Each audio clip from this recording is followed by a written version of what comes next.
And now I'd like to introduce Reverend Randy. I did that because I put the PowerPoint in the wrong spot. It's a black and white day today.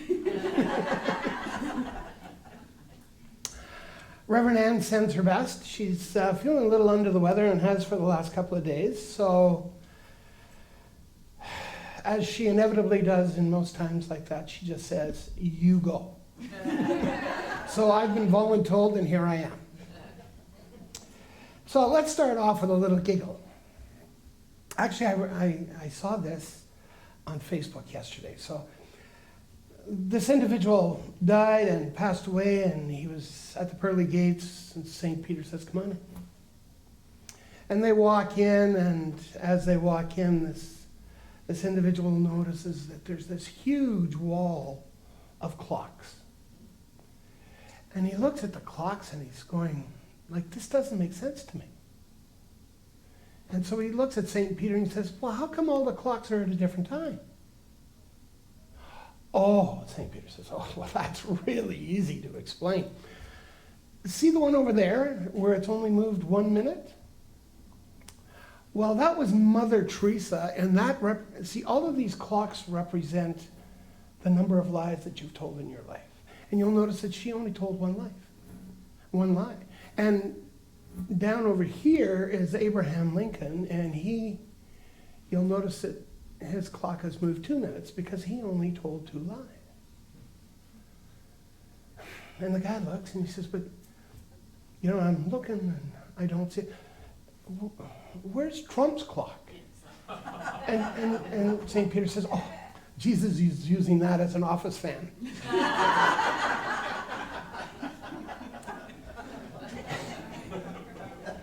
Just saying. So living an empowered life, what does that actually mean? And so what we're going to talk about today is, what does it mean to live an empowered life? And to live free, you must sacrifice boredom, and what the caterpillar calls the end of the world, Master calls a butterfly. So let's begin with, what does it mean to live an empowered life? Anyone? I know you all want to say something. So, passion. To be true to yourself. True to yourself. Freedom to make choices. Freedom to make choices. It's all about choice, isn't it? Think about that.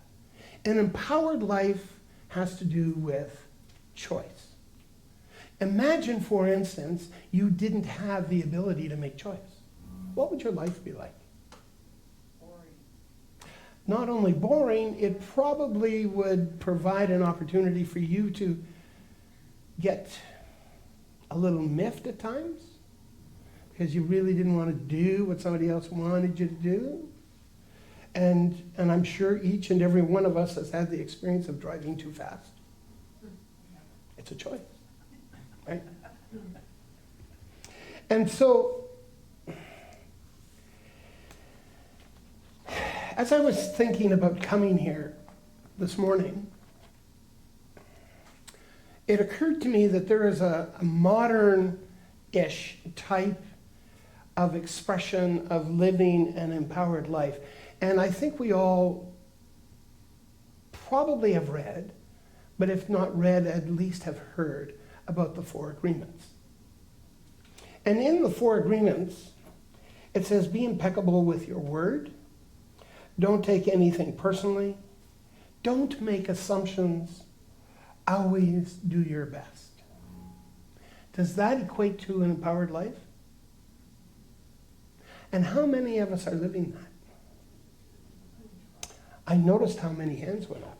There are moments. Yes. Okay, are there moments that we live an empowered life? Yes. Everybody put your hands up. Both hands. And so, being empowered speaks directly to the one thing that we talk about here. And that one thing is that there's one power, one presence, one source. And we are one with it. How do you get more empowered than that? Are you empowered to be creative? Absolutely.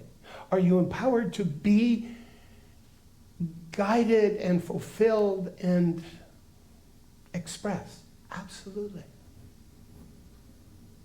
So when we say empowered, what is it that we're actually saying?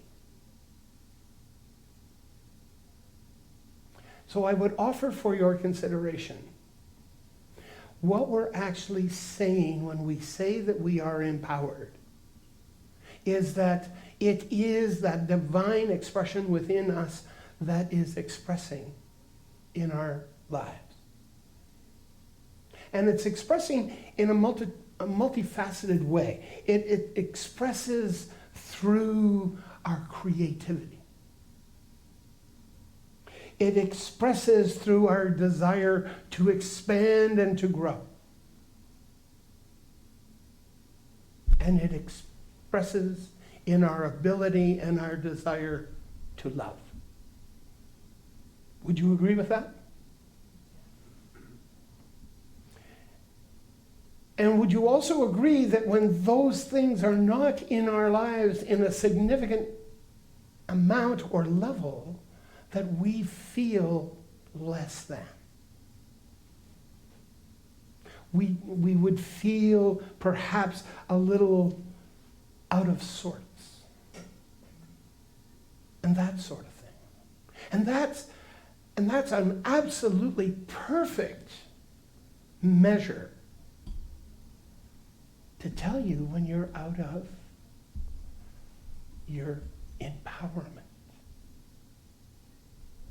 Because when you're in alignment with your power, everything works.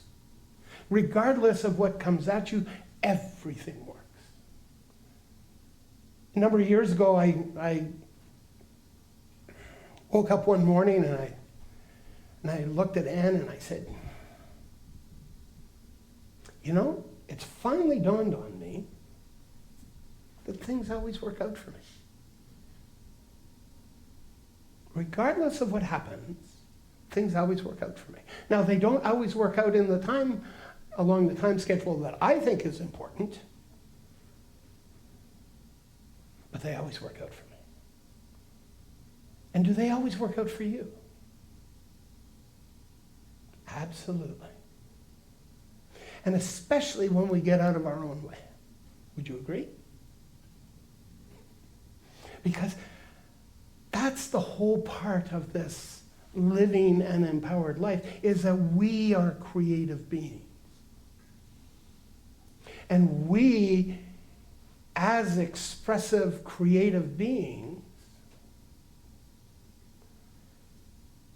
have the opportunity to create the life that we have always desired. Agreed?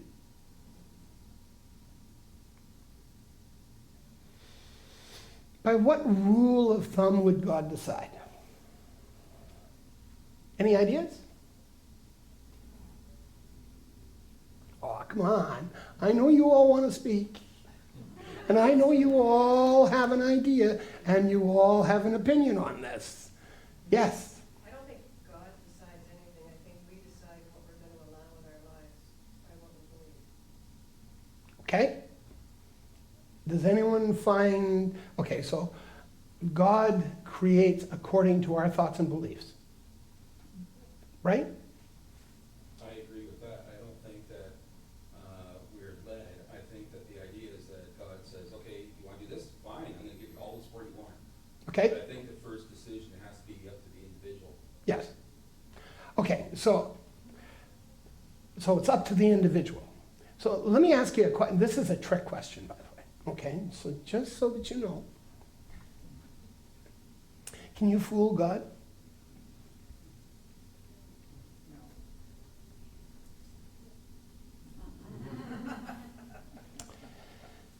Okay. Let me give you an example of what it is that I'm talking about. And you have no idea how much resistance I've had to this comment over the last 20 years.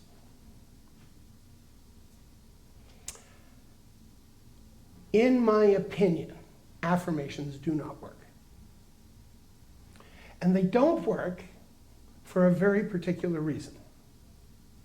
Because typically when we make affirmations, we are making affirmations for something to come into our lives that does not exist there presently. Would you agree? So, going back to these two comments, that we create our reality according to our predominant thoughts and beliefs, what's our predominant thought and belief? That we don't have that particular thing that we desire. Now, God loves us so much. And God has only one answer for us, and this is the easiest way to understand it. God has one answer, and that answer is yes. So, if in fact you think life is supposed to be tough, God goes, Randy, I love you so much. Here's a little bit more toughness. But I don't want that. I want the easy stuff. But where's your energy? Where is your focus? Your focus is on the tough stuff. So, I love you so much. And here's some more toughness. And, oh, by the way, I am so good at this, I'm going to give you toughness squared.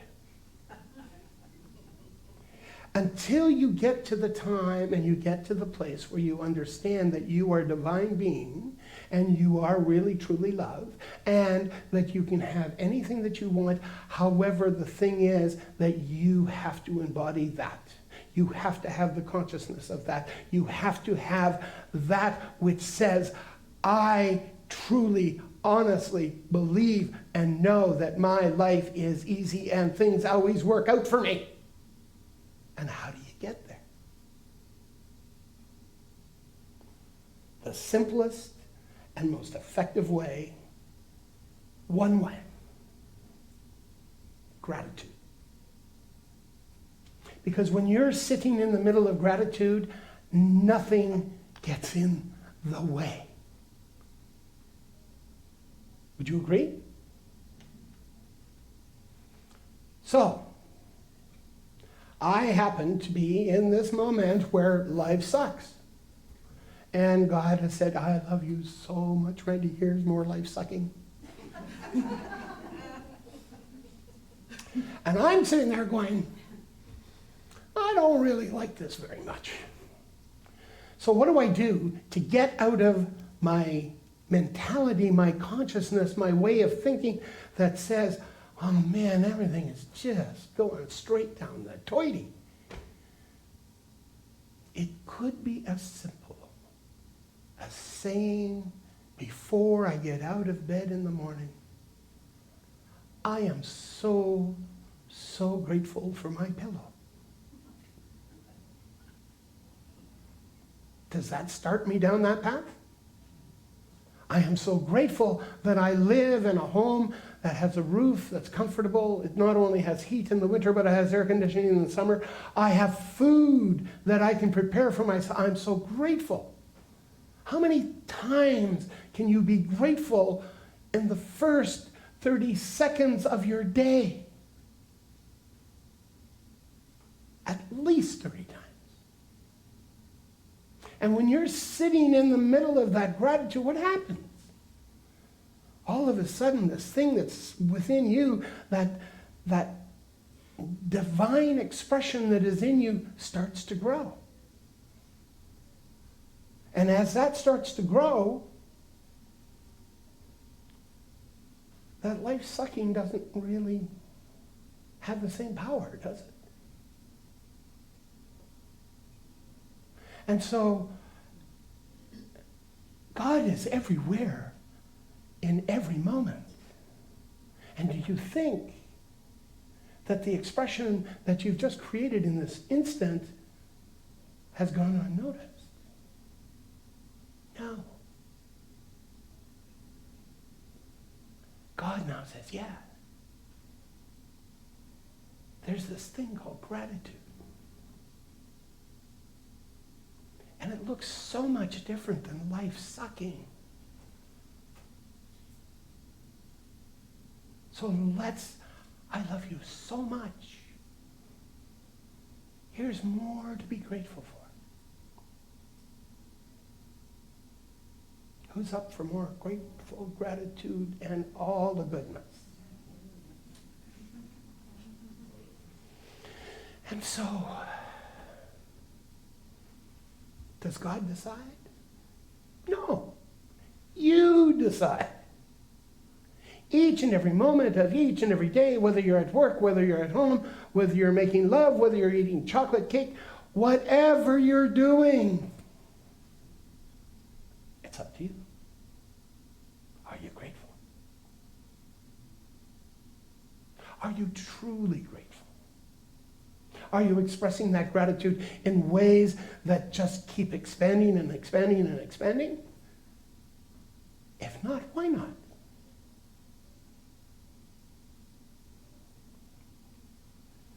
Because, really, to live free, you must sacrifice boredom. What's another word for boredom? Habits. Stagnation. And how do we get there? How do we get to boredom and stagnation?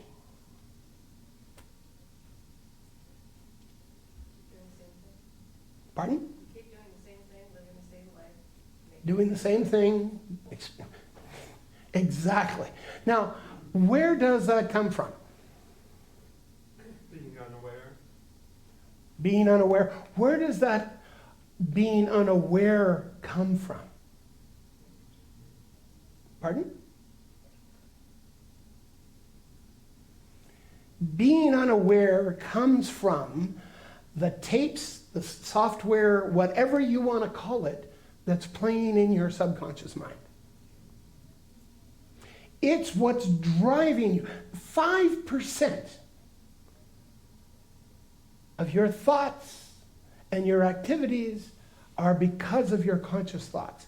Everything else, 95% of your day is run by your subconscious mind. And you don't even have to think about it. How many times have you driven your car down the street, gone to the shopping center, and you sit there and you go, how did I get here? We all do it. Each and every one of us do it. It's the subconscious mind that's taken over and made sure that we were safe. But it certainly knew the way. And how did it know the way? It knew the way because of repetition. Because when we're going to a new place, we have to pay attention. Correct? And so as you go into this new place, this new way of being, this new way of living, do you have to pay attention? Absolutely. Because that's what stokes us. I once heard an expression, everybody wants change, but nobody wants it. That's not what the truth is. Everybody wants change, but they want to control it. They want to control how it's going to happen to them. And each and every moment of each and every life,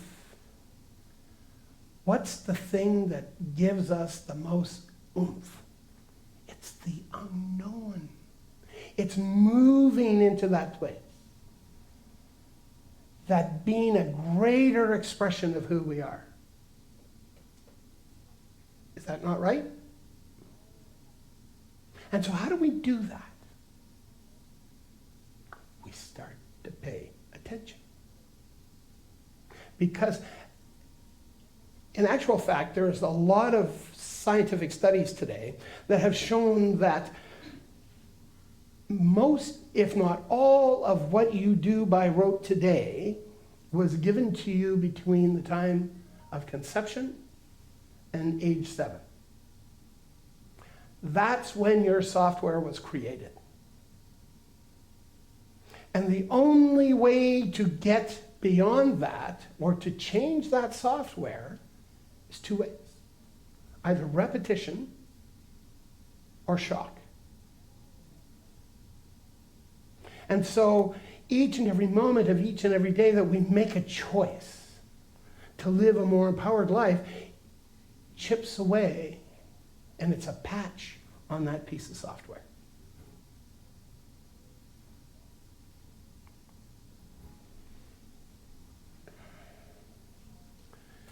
So that's the big issue, isn't it? We want change, but we want to be comfortable.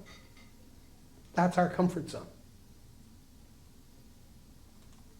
How do we do that? It's like it's being it's like being diametrically opposed.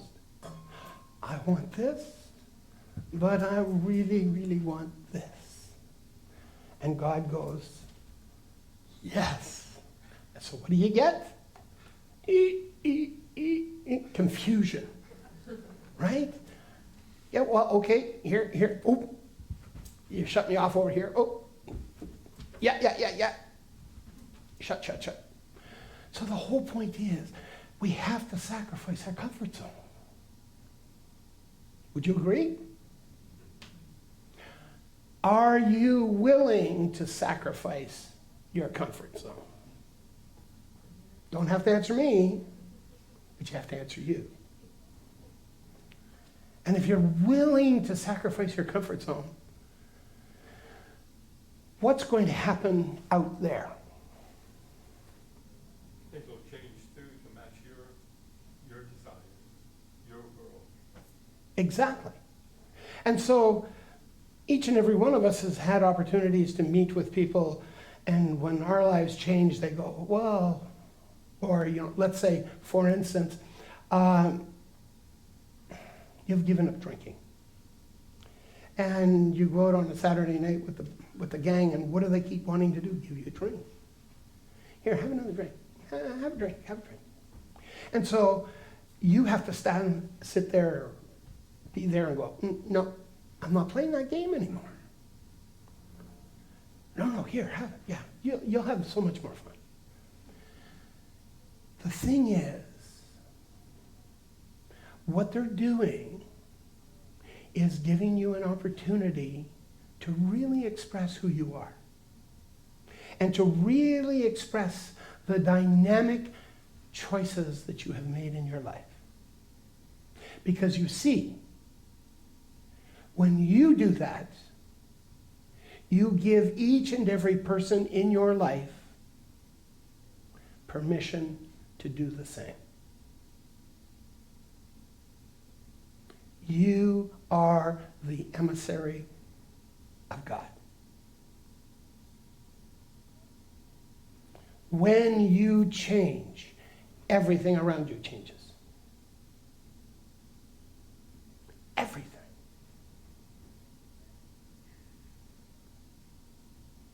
Notice how comfortable you all are. So what the caterpillar calls the end of the world master calls the butterfly. So how do we transform? How do we move from here to there? Do we understand that we're going to fail? Yes. Do we understand that we're going to fail continuously? No.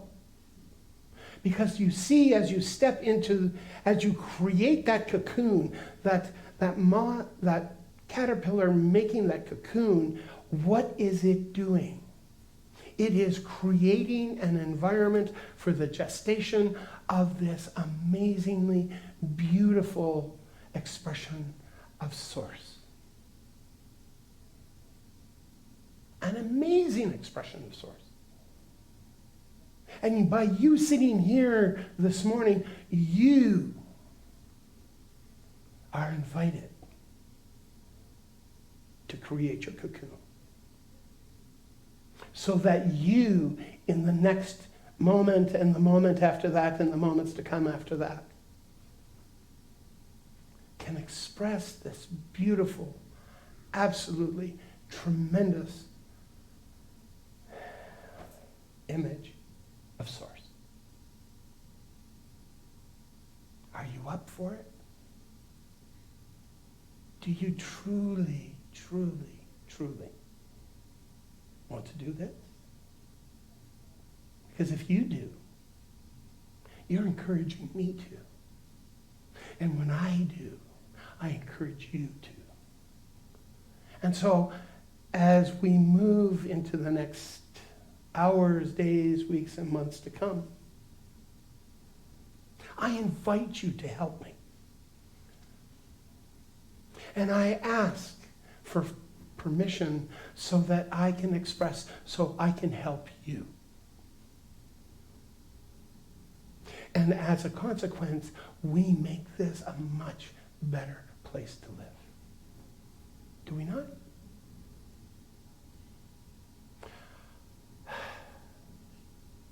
I can't do this alone. You can't do this alone. Together we can.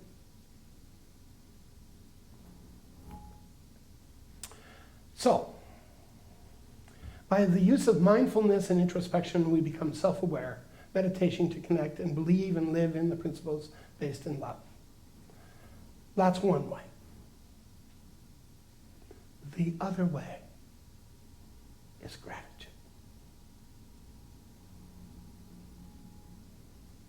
Gratitude. So, what did we talk about? What does it mean to live an empowered life? Ta-da! To live free, you must sacrifice boredom. Absolutely. There's no other way to do it. And what a caterpillar calls the end of the world, the master calls a butterfly. I am so, so grateful that I am in a room of such spectacular butterflies.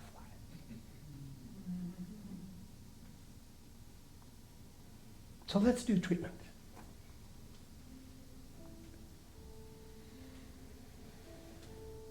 It is this expression of gratitude that connects me with all that is. And it connects me to the response that Source has for me in this moment, which is yes. Yes. Yes.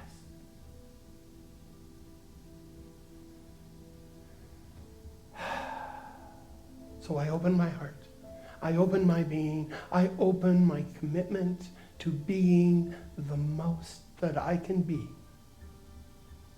in this moment and in the moments to come. So it is with a tremendous, tremendous feeling of love and awareness and desire that I release my love into the heart and love of God. And please join with me and stay. And so it is.